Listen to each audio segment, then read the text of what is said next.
Hello and welcome to the Online Course Creator Show. This is episode 67.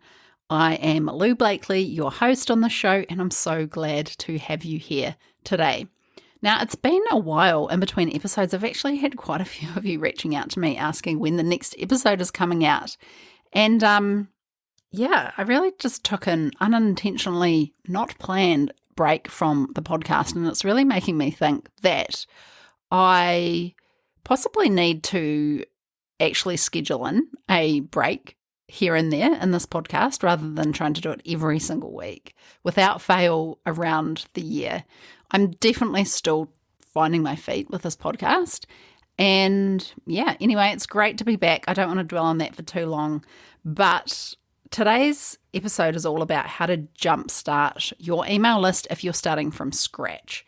And the reason I wanted to record this particular episode today is because I've had conversations with a lot of women recently who have said that this part of the process is holding them back from actually doing their first launch. And I think growing your list in the everyday as a established business owner versus someone who is just starting out and literally has no list at all, the advice that I would give you here is actually quite different, and it's a little bit different to, the general advice that you see out there. So this is why I wanted to dive into this particular topic, this stage, and what is actually best to grow your list the fastest so that you can get on and do the thing that you need to do, which is launch your course, get it out there, and make some sales, okay?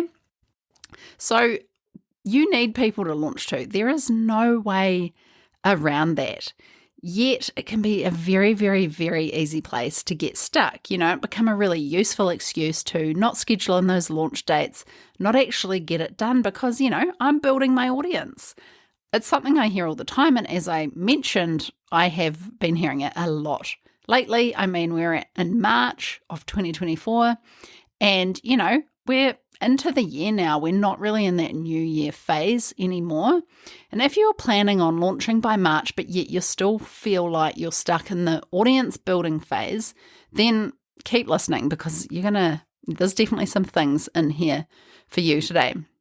Now, what number on your launch list do you actually need to get to? And when I'm talking about growing your audience and being in this stage, I'm really talking about your email list because ultimately your email list is where you need a list of people in order to start launching. I'm not so concerned about social media. And if you have a new business and you're getting set up on social media and, you're regularly posting, which is great, this is, I think, a long-term play because it's going to take you a while to get the numbers up there. And when we're looking at actually being ready to launch, it's going to be a very slow burn, but still an important part of the process. But you're going to reap the rewards from that down the track. So right now, it's about growing that email list and getting the right people on there. So what is that number? What number do you need? I would say 500 is a really good place to start, but ideally more than that. I don't want you to get hung up on that though, and here's why.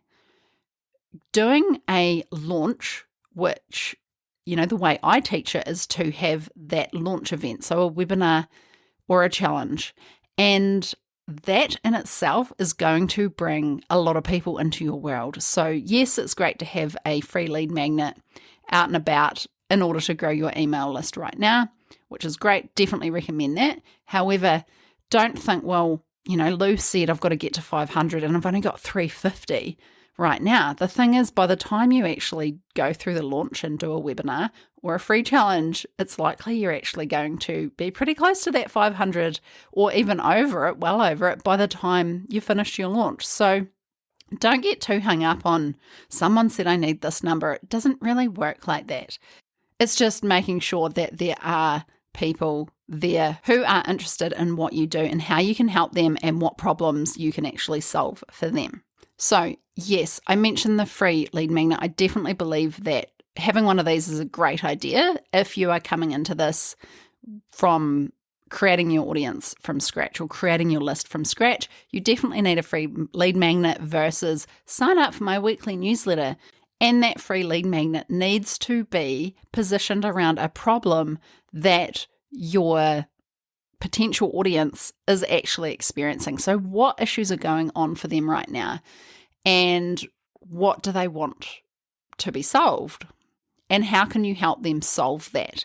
When you create this lead magnet, it's almost like creating a mini course. Like if you're going through creating a online course offer, which I cover all of that in my mini course, Create Your Dream Offer. I'll link that below.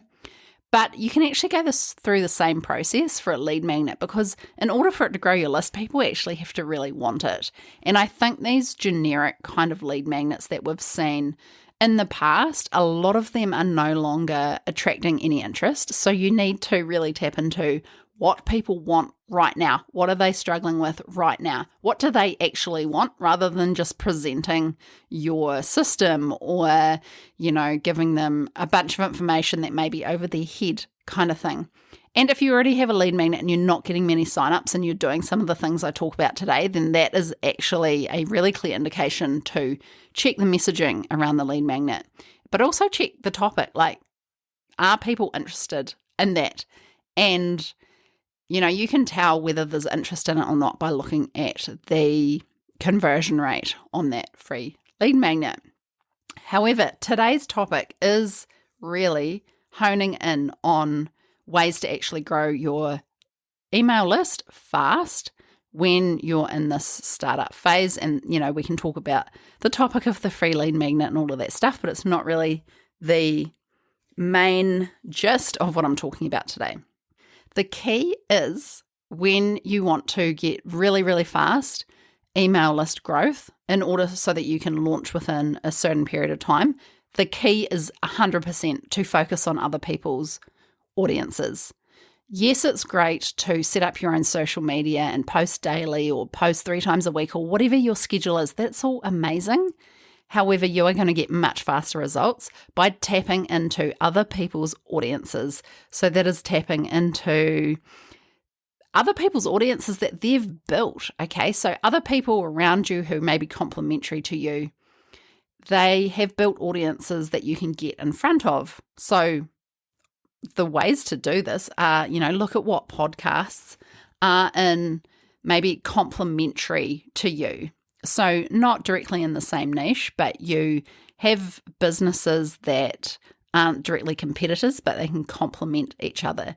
Or maybe they serve a much wider niche, whereas you're focused on one niche. So I would look at what podcasts exist that you think that you could actually serve the audience in a great way that's also going to benefit the podcast host. So as a podcast host myself, coming up with content, always having content on the go is our biggest challenge. So if you can make it easy, like if someone comes to me as a potential guest and says, I'm an expert in this, I really want to share this with your audience and I think they can benefit, and yet it doesn't compete with what I'm doing, it's going to be a hell yes, right?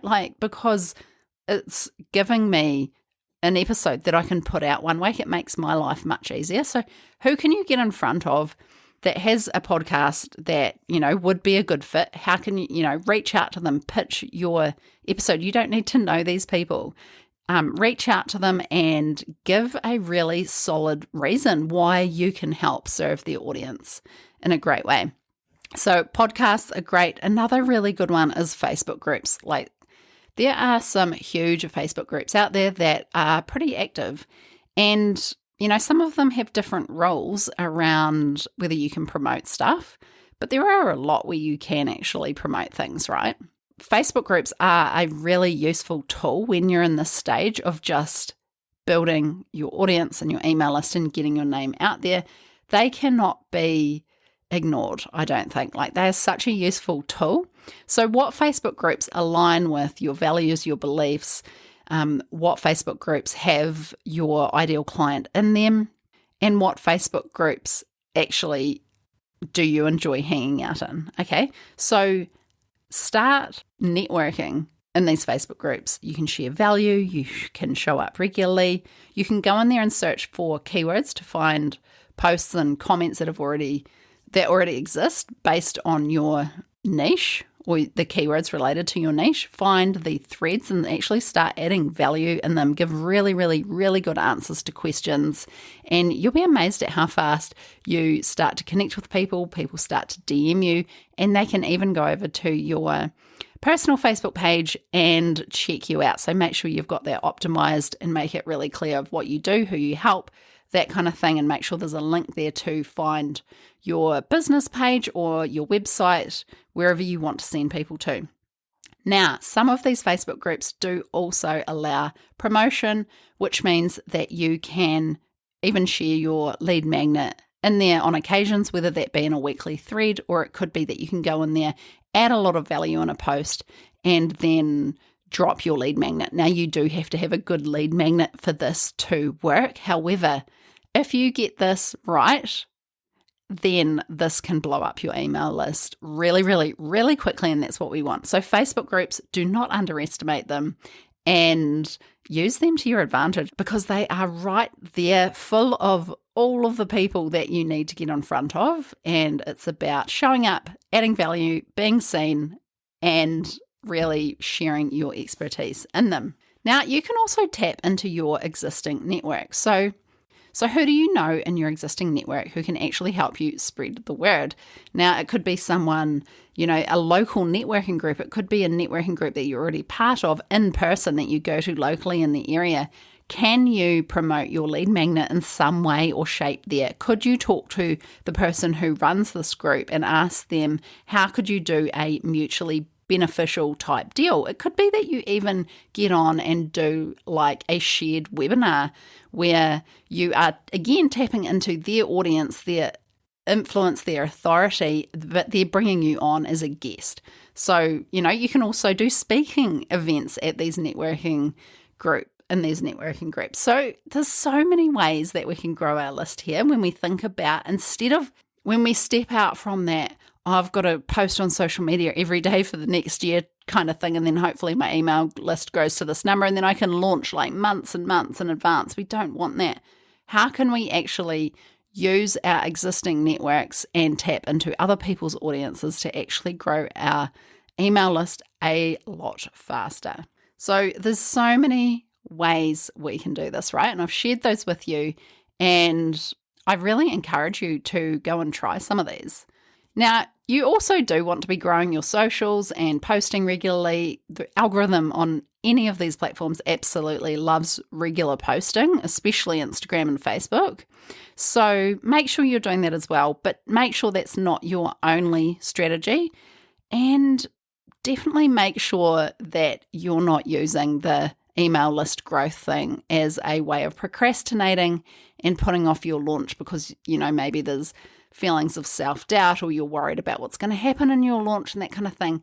Do not sit at this point, because you are just going to learn so much faster if you just get in there and make it happen. So there's some really good ways to make sure that your email list is growing, and ideally growing way faster than it would be otherwise, so that you can get in a position where you have that base email list to actually go and do your first launch. So if you're starting from scratch, you don't have an existing audience, I really hope that this episode today helped you out.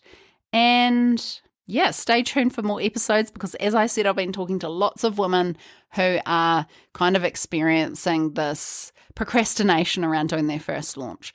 And I'm going to be sharing in the next couple of episodes some ways to move out of that phase. So keep tuned for more episodes coming out. I am coming back to weekly episodes. And yeah, it's great to be back. Thanks so much for listening, and I'll see you on the next episode. Thanks, course creators and go-getters. You're incredible, and I hope you enjoyed today's episode. If you haven't done so already, make sure you hit subscribe in your podcast app so you don't miss an episode. If you'd like to find out more about what I offer, head across to loublakely.com. See you next time.